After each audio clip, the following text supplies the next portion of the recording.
Paul Bourgeois is the fire chief of the Superstition Fire and Medical District. Prior to this, he served 20 years with the Mesa Fire and Medical Department as a battalion chief, shift commander, and East Deputy for Phoenix Regional Automatic Aid System. Chief Bourgeois holds a master's degree in organizational leadership, a bachelor's of science degree in public safety administration, and an associate degree in fire science.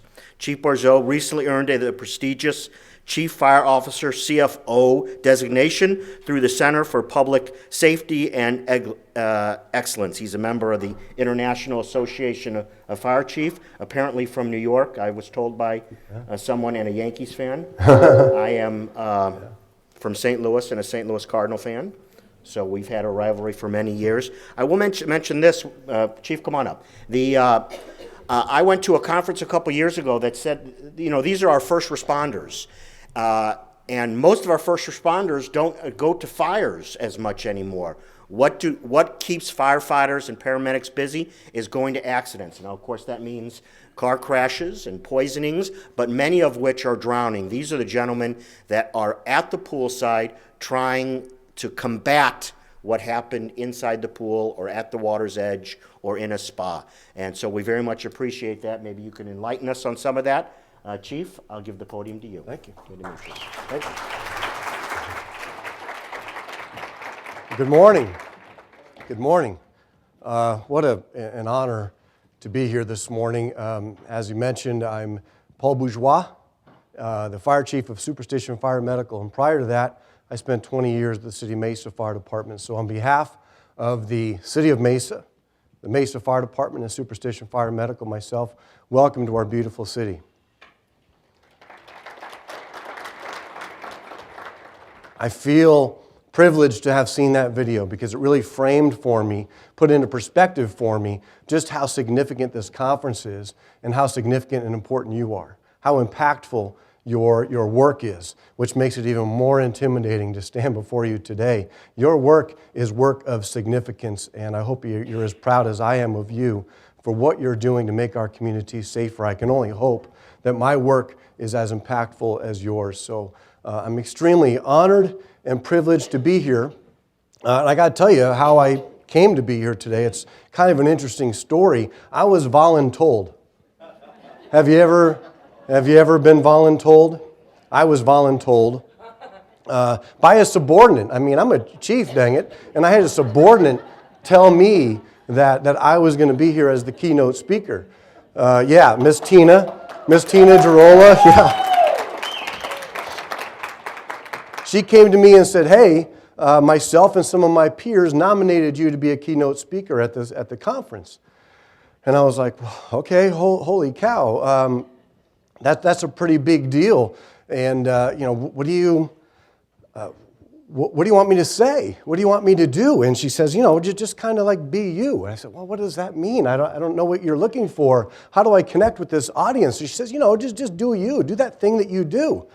And I said, I don't know what you're talking about, but I'll give it my best. So I decided I would do what most intimidated people do. I'll fake it, right? So I thought, hey, I'll go to the internet. And I'll just, go to Facebook and Insta, and I'll get a bunch of memes, inspirational memes, and I'll share that with the group, and that'll be my discussion on leadership today. And so I thought I'd fake it, but that's not easy to do either. And it was actually Abraham Lincoln who said, the trouble with quotes on the internet is that you never know if they're genuine. And, he was such a visionary, forward-thinking, this guy. But he's right. Immensely unreliable. So I decided, I can't fake it. That's not me. I've got to take a different approach. So I really thought about what Tina was saying. And she was doing this with her hands. Just do you. I don't know what that means. But I really started to think about it. Tina and I have worked together now for 4 years. But at the time where she told me I was going to be here today, it had been about 3.5 years. And I had to spend some time thinking, what had I done? What had I said at any point in this tenure to inspire her enough to nominate me? And it might sound silly, but really, I had to really think about, what is she talking about? Why did she ask me to be here? What is it that she's looking for? She told me to come and speak about leadership, something inspiring and something motivating. And I took some time to really think about what had I done that had inspired her, or maybe others who had nominated me, and that was not easy to do. So I really had to reflect on my career and how I came to be here and how I came to have the opportunity to grow and develop through the Mesa Fire Department and then be given the opportunity to come to Superstition Fire and Medical and lead them as their fire chief. I've really had this amazing career. But to really answer that question, or for myself, what Tina was looking for from me, I have to tell you a little bit about me. I've got to tell you about my history and my story. So I'm not going to fake it today. I didn't download a bunch of stuff off the internet. I'm going to tell you my story because within that, I hope that there are some pearls perhaps, maybe some tools for your toolbox. Because I think we're all looking to improve our performance. We're all looking to be more effective. The A in NDPA, Alliance. An association, an alliance like this is only as strong, only as effective as its individual members. We're all looking for ways to improve our performance. I know I am, and I'm evaluating my performance on a daily basis. So what I'm going to give you today is very organic. It's Paul Bourgeois in a nutshell, and the things that shaped me, that molded me, to have been given the opportunity to lead an organization today and to have some success along the way as a leader. So I'm going to tell you my story. I've wanted to be a firefighter my whole life. I grew up in a small town in upstate New York and a volunteer fire company. My dad was a volunteer firefighter, but I've wanted to be a firefighter my whole life. And you see me here practicing some advanced driving maneuvers that some professional firefighters still struggle with today, but I had pretty much mastered them at an early age. But even then, I knew that not only did I want to be a firefighter, I knew someday I might want to be a fire chief. And fire chiefs are snazzy dressers. So I knew I had to start practicing my look. So if you had a Montgomery Ward close by and you had $15 in your pocket, you too could be the proud owner of an olive green three-piece suit. And that is a brown shirt and a brown tie underneath. That's high fashion in case you didn't recognize that. So I began practicing early on. And then my dream came true in 1992. The Mesa Fire Department gambled and rolled the dice on a 21-year-old punk kid from New York and gave him a shot at a job that, quite honestly, don't tell anybody, I probably wasn't quite ready for. I was a little bit immature at the time. But they gave me a chance. And man, since then, I've just had this extraordinary career. And I'm so thankful that I got to literally grow up in the organization then called the Mesa Fire Department, today Mesa Fire and Medical. What an extremely wonderful organization. It's an exceptional organization with some incredible people, some of the greatest individuals, leaders I've ever known, I've ever met and worked for and worked beside, and I learned so much there. But I got to tell you a little bit about my story and what happened, and I want to take you back to about 2004. I was a captain. I was a company officer on Engine Company 204, which services this area right here. Very busy part of town. And I had a great crew.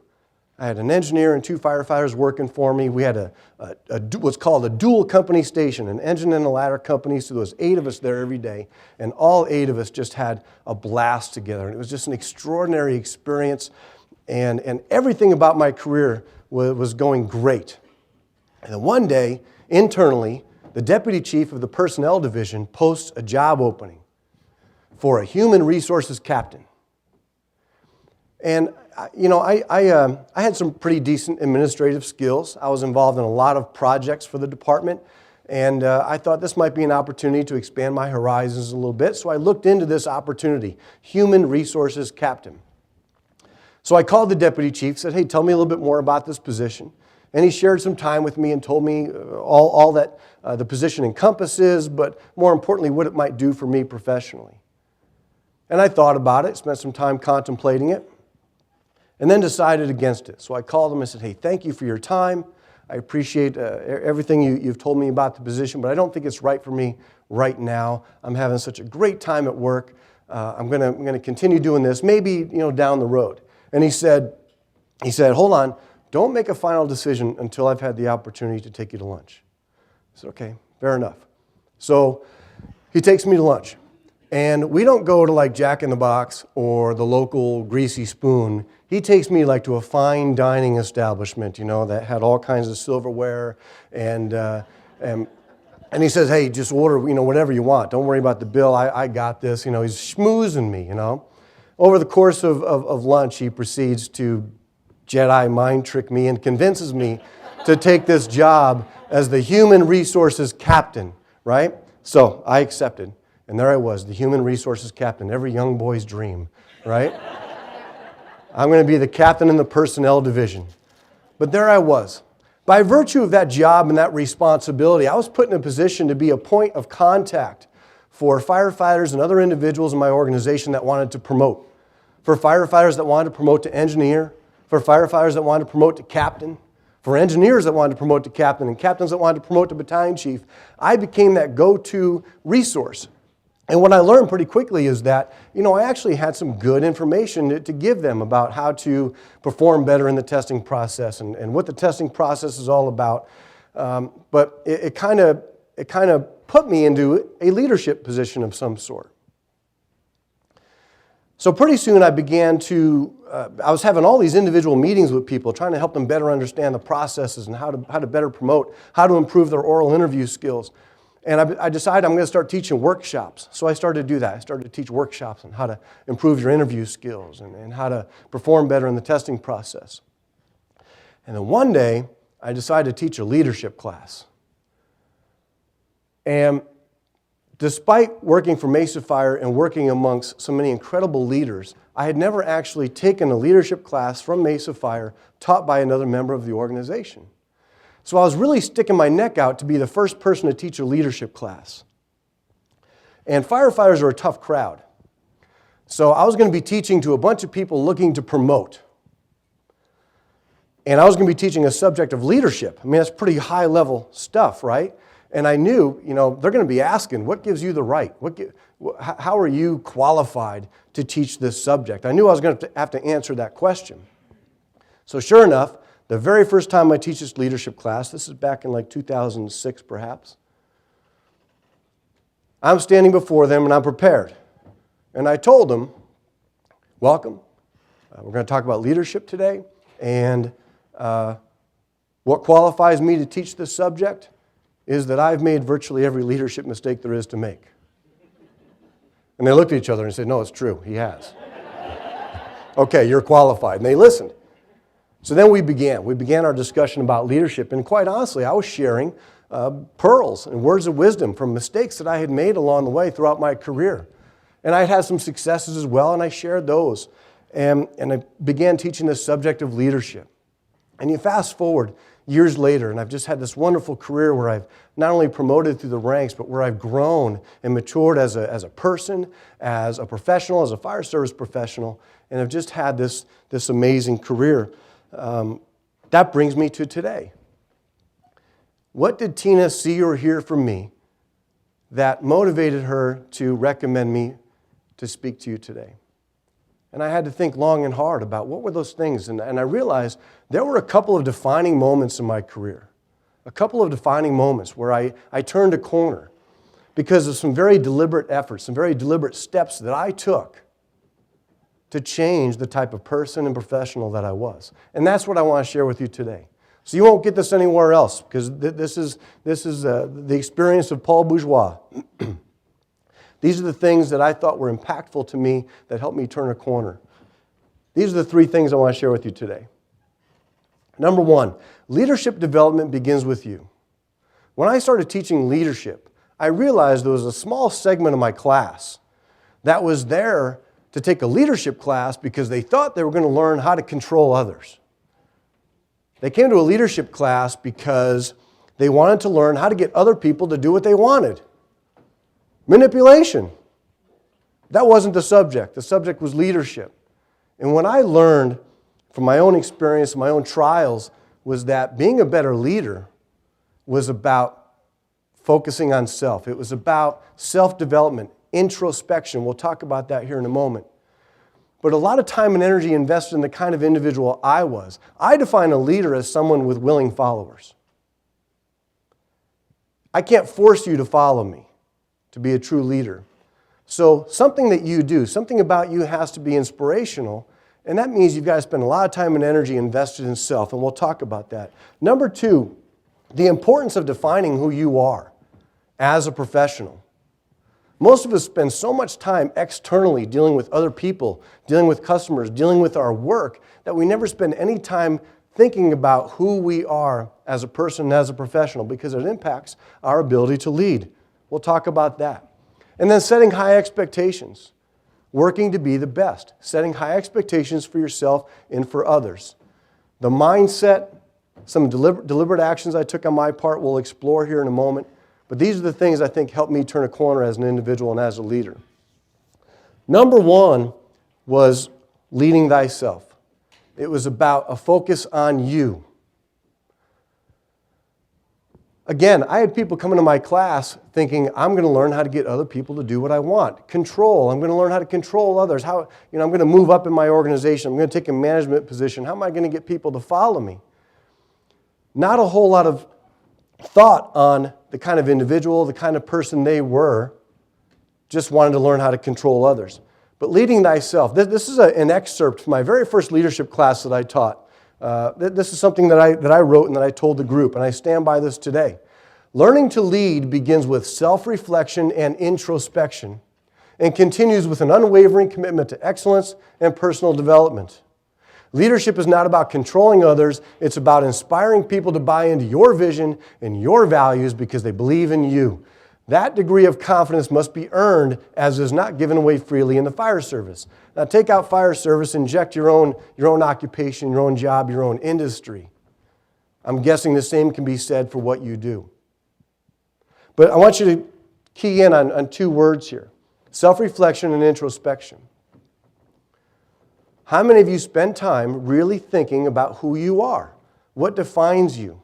The kind of individual you are, the kind of leader you are, what you expect from yourself and what you expect from others, what you expect from your organization, the kind of person that you are. We don't. We generally just do not. But I did. I took some very deliberate steps, and we'll talk about that here in a moment. This is a quote from D. Hock. I did insert a quote. D. Hock was the founder and CEO of Visa. And D agrees with me, so that's a pretty big deal, because he says here, hey, if you seek to lead, invest at least 50% of your time in leading yourself, your own purpose, your own ethics, your own principles, motivation, and conduct. So key into these words. If what Mr. Hock says is true, he's saying spend half of your time focused on you, your purpose, your ethics, your principles, your motivation, your conduct. How many of us ever do that? Nobody.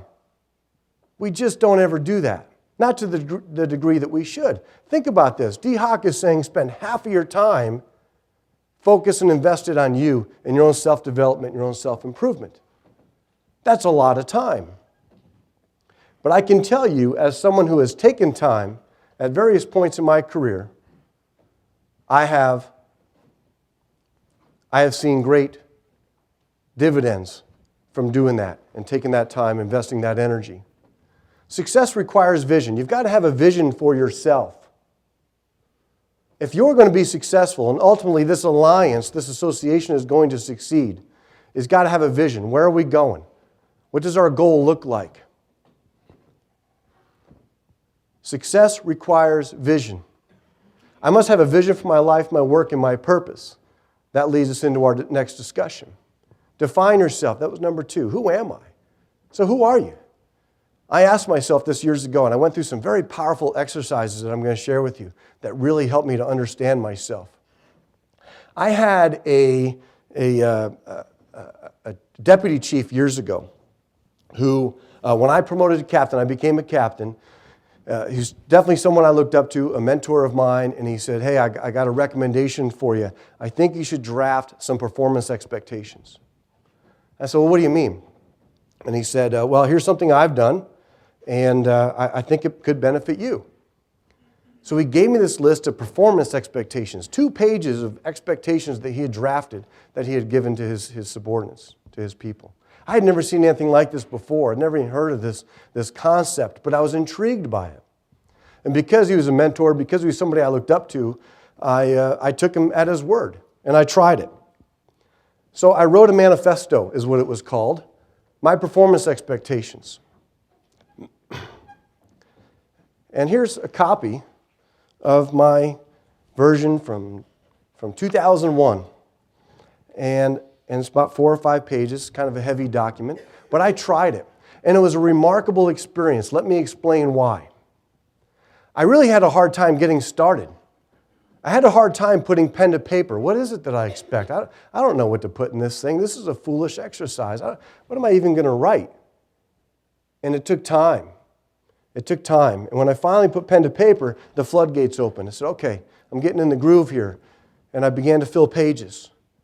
And pretty soon I had several pages of expectations. The incredible thing is that after I got finished, I realized these aren't expectations for other people. These are expectations, first and foremost, I have of myself.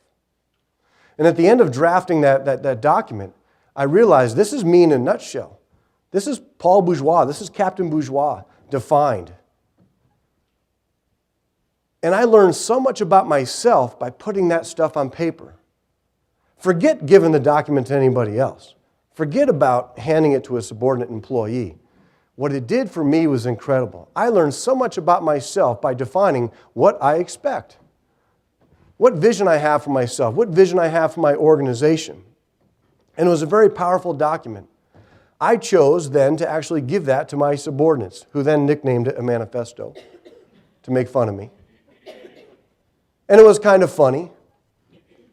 But afterward, you couldn't argue with the fact that we were more cohesive as a crew. It answered that question for them back then, what's Captain Bourgeois going to be like when he comes here? It answered all those questions.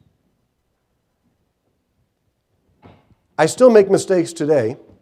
Proof of that is that as much as I believe in performance expectations, and as much as I've preached about performance expectations since 2006, I failed recently as the fire chief to give performance expectations to my chief officers. For 3 years, I had failed to do that. So when I caught myself, I realized that. I went back to the drawing board, and I drafted a new document, some new performance expectations for chiefs, and you see that to the right here. I didn't just draft a document about what I expect from others, but about what they could expect from me as well. So listen, let me give you some examples of what sort of things might be included in a document like this. What you can expect from me, that's the first section. What you can expect from me. I will work extremely hard to be very good at my job. I will support you, please support me. Despite my best efforts, I will make mistakes. I will do whatever is necessary to help you learn, grow, and develop as a fire service professional. I am invested in your success. I will never lie to you. I will provide you feedback. I will tell you what you're doing right and what you're doing wrong. I may not always show it, and you may not always feel it, but please know I genuinely care about you, your well-being, and your happiness. You are my customer. Don't be afraid to let me know how I can better serve you. You can talk to me anytime about anything. And finally, I am open to questions and constructive feedback. When I make a decision that doesn't make sense, please question it. That's what I told my employees they could expect from me. That's a promise. And it's powerful when you put it on paper. It becomes even more powerful when you hand it to somebody, because now you got to live by it. You can't fake it anymore. It's out there. It's public consumption. I'll give you some examples of things I expect from my chief officers. I tell them, know and practice servant leadership. As a chief officer, your job is to support your people. Provide them the tools they need to do their jobs. Become accustomed to asking, what do you need from me and what can I do to support you? That's what I'm telling the bosses.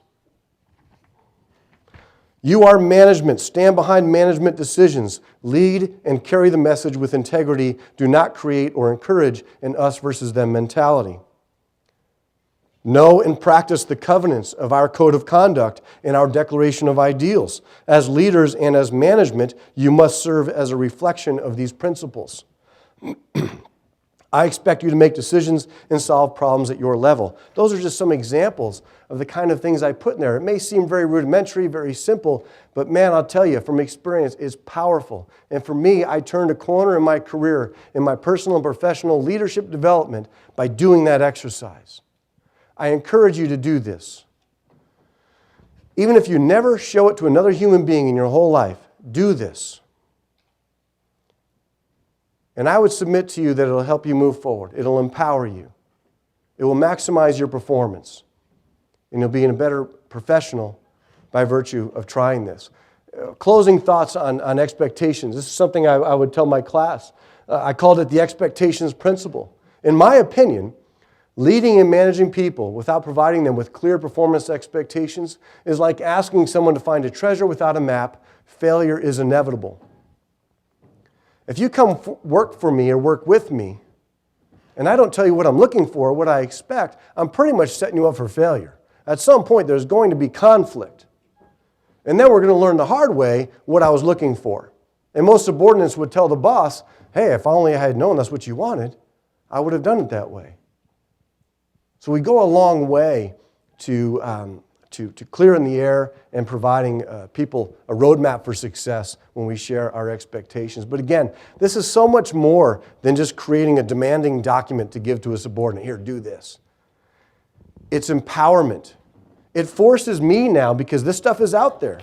Generations of my performance expectations are out there. First and foremost, I got to live by that. I can't ask you to do something I'm not willing to do myself. Hey, I want you to show up for work on time, yet I'm late every day. So it's a very empowering exercise. The next most empowering exercise I ever did was writing a mission, vision, and value statement for myself. I was encouraged to do this by a college professor. And quite honestly, I really wasn't interested. It didn't appeal to me right away. All of us probably work in or work for organizations that have a mission, vision, and value statement, but how many of us have ever drafted one for ourselves? But if I wanted the grade, I had to do it. So I did it. And again, it was enlightening.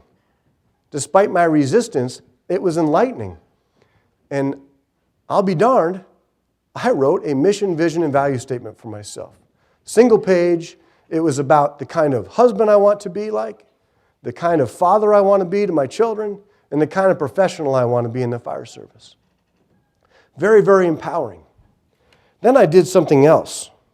I printed it, and I framed it, and I hung it in my home for my wife and my kids to see. Big mistake.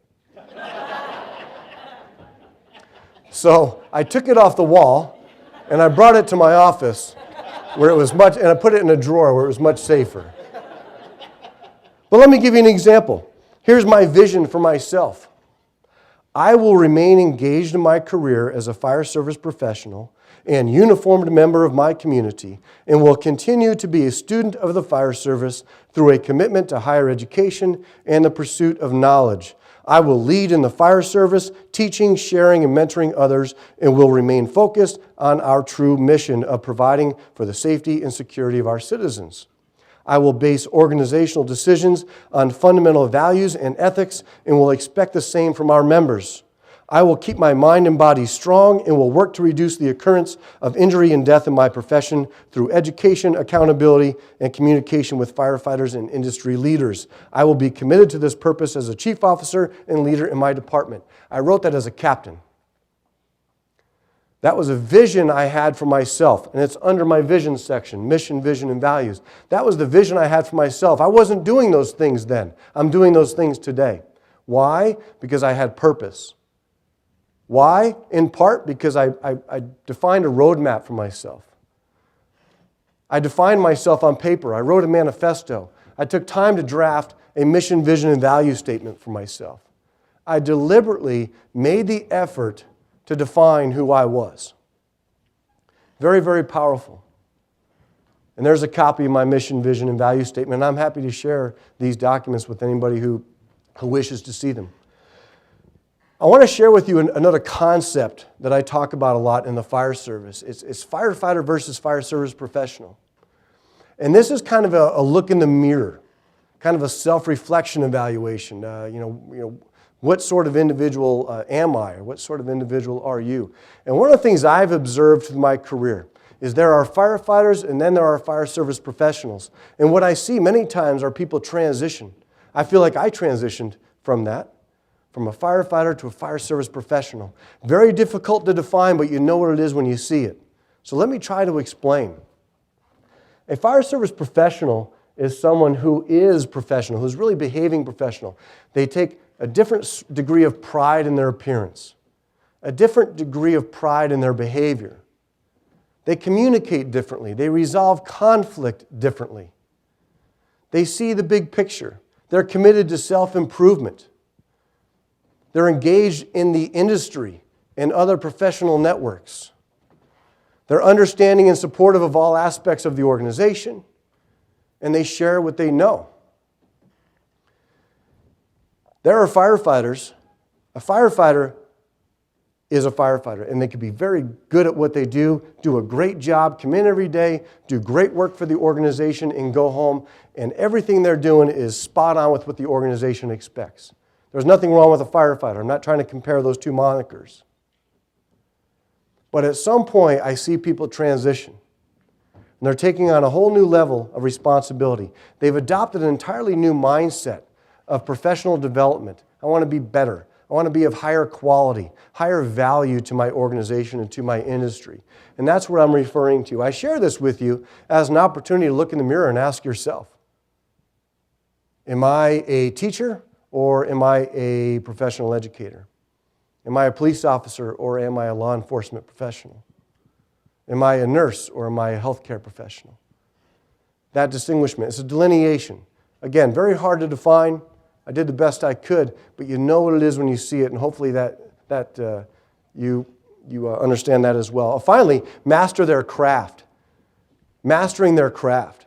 You see a whole different commitment to owning the technical competencies of their position. The fire service is a very technical occupation, and arguably many of the things that you do has a technical component as well. There's the human relations side, the customer service side, but the technical aspects of your profession. A professional works to master their craft, and that separates individuals as well, I believe, being a master of your craft. Number 3 is a mindset, being the best, setting high expectations for yourself and for others.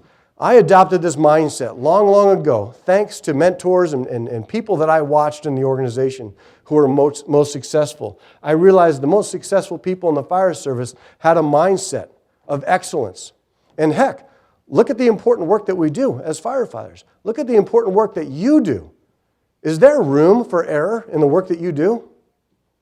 When you design a new latch or you develop a new program, aren't people expecting it to be excellent, of high quality?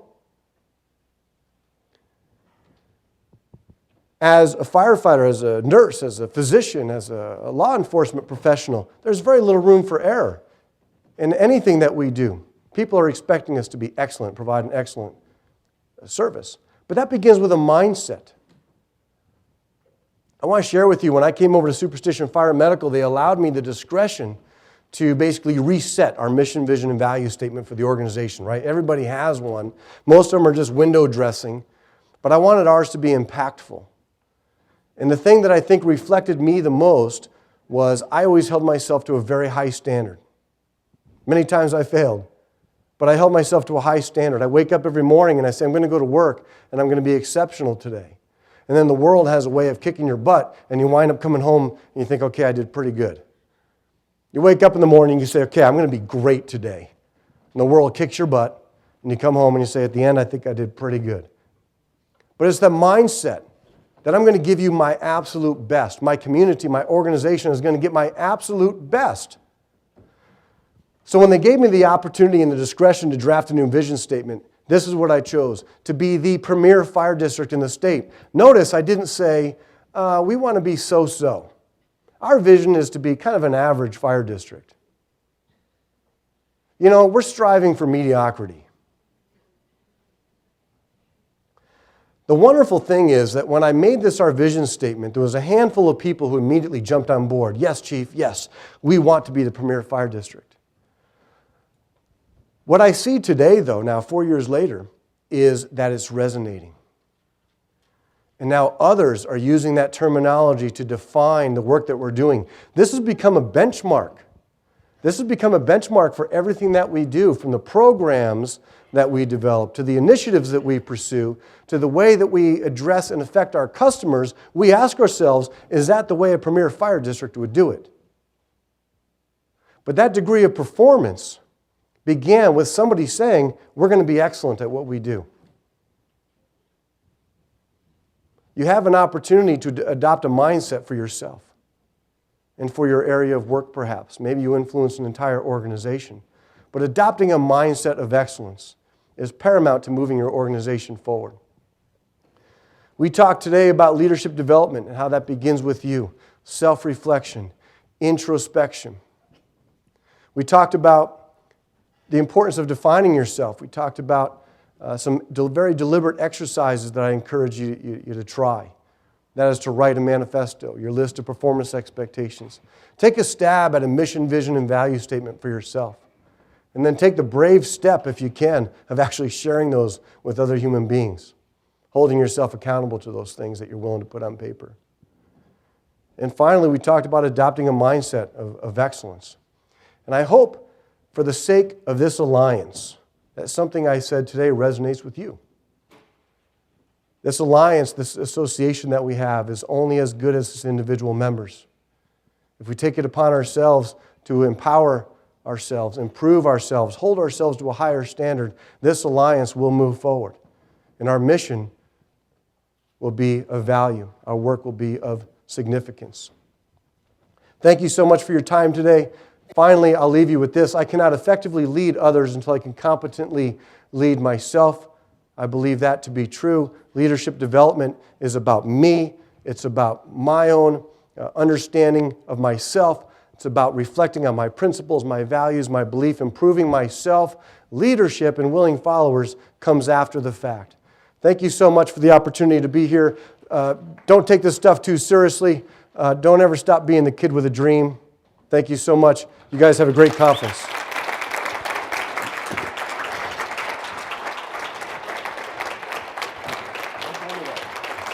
A question or two? Start Yeah. with me? Okay.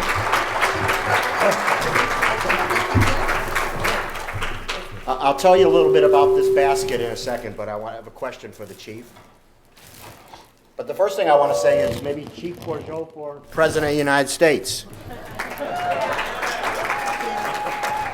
Anybody watch the town hall last night in their hotel room? Yep, I did. Yep, maybe. I say Chief Bourgeois for President of the United States. Bourgeois. I knew I'd get it wrong, but you get that all the time. No, one sec. Okay. Maybe we have a little bit of time for questions. I have one. I'm wondering whether or not ever throughout the course of your career, you did these statements a long time ago, you revisited them, you changed them, either the expectation statement or your personal manifesto. Yeah. And then second, are you still married? Which tells me whether or not it works. Go ahead. Do you revisit them? Do you change them? Have you made changes? It's like you're reading my mind, because actually on the drive here, I was thinking about speaking to these topics today, and I thought about how these aren't things that I did years ago. These are things I'm still doing. I'm still evaluating myself as my environment changes, as my role changes, as things change in my life. I'm constantly reevaluating where I'm at, my principles, my beliefs, the way I'm conducting myself, the way I'm behaving. It's a constant self-evaluation to ensure that I'm still that leader that can inspire Tina and her peers to ask me to be here today. So it's a work in progress always. And it's so funny she even asked that, because I was thinking that on the way over here. I'm still married, 21 years. It's pretty remarkable considering what she's dealing with, really. I'm still married, still in Thank love. you. We can, for me, we all deal with leaders, and you want to be able to, you want to be inspired to follow a leader into a fire. I mean, that's what you want in your leaders, and I would presume that your rank and file feel that, if this is any indication, is literally follow you into a fire. Yeah. Right. Well, make no mistake, in the fire service, we hire lunatics. Here too. Yeah. So, sane people are running out, and we hire people that want to run in. So you have to begin with a lunatic, and then we shape them and mold them into a firefighter. Right. The prevention messages are so important in the fire department. I remember a fire chief say to me once, after testifying at a hearing, that the very best thing he can see when he goes to a fire is a family standing in the front yard watching their house burn down. Because that means it's a totally different scenario. You always hear about putting a fence at the top of a cliff or very fast ambulances at the bottom. Now, you want both, but the prevention side of thing is so much more important, and for you to be able to incorporate that in what you do is so important, and for us, what we do to kind of prevent these things from happening. Do we have time for a few questions? I don't really know the protocol. We do, okay. Is there any questions? Sometimes I don't like to say that because then everyone sits on their hands. Not the case this time. We'll start right here, and then we'll come over here.